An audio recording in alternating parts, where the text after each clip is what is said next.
पश्चिम बंगाल विधानसभा चुनाव 2026 अब सिर्फ एक चुनाव नहीं बल्कि एक बड़ा राजनीतिक रण बन चुका है।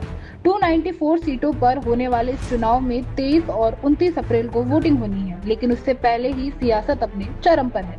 इस बार मुकाबला सीधा है, एक तरफ मुख्यमंत्री ममता बनर्जी और दूसरी तरफ तृणमूल कांग्रेस, तो दूसरी तरफ बीजेपी तो हर हाल में बंगाल में अपनी जमीन मजबूत करना चाहती है। इसी लक्ष्य को ध्यान में रखते हुए बीजेपी ने एक खास दांव चला है।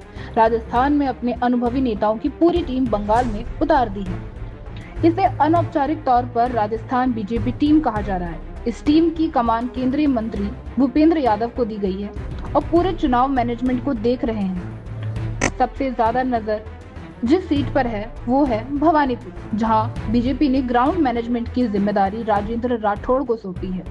भवानीपुर इसलिए भी खास है क्योंकि यहाँ मुकाबला सीधे ममता बनर्जी और बीजेपी के शुभेंदु अधिकारी के बीच माना जा रहा है। यानी ये सीट सिर्फ एक सीट नहीं बल्कि पूरे चुनाव का चेहरा बन चुकी है। राजस्थान में आए नेताओं की लंबी लिस्ट है।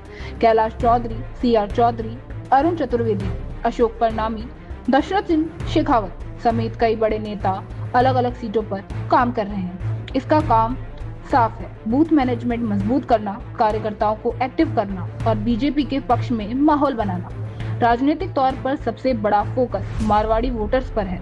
कोलकाता और आसपास के इलाकों में बड़ी संख्या में राजस्थानी समाज रहता है। बीजेपी ने इन्हें साधने के लिए राजस्थान के नेताओं का कनेक्ट ब्रिज बनाया है, यानी जो नेता वहाँ की भाषा, समाज और नेटवर्क को समझते हैं वही अब बंगाल में वोट मैनेजमेंट कर रहे हैं। पूरे बंगाल को 5 जोन में बांटा गया है। हर जोन में अलग अलग राज्यों के नेताओं को जिम्मेदारी दी गई है, लेकिन राजस्थान टीम को खास तौर पर उन सीटों पर लगाया गया है जहां मारवाड़ी वोट निर्णायक हो सकता है।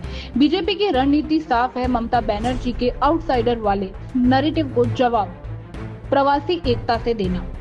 साथ ही जनसभाएं, प्रवासी सम्मेलन और बड़े नेताओं के दौरे किए जा रहे हैं, जरिए माहौल को अपने पक्ष में करना। अब असली सवाल यही है, क्या बीजेपी की रणनीति ममता बनर्जी के मजबूत किले को सेंध लगा पाएगी या फिर बंगाल में एक बार फिर दीदी के साथ ही खड़ा रहेगा।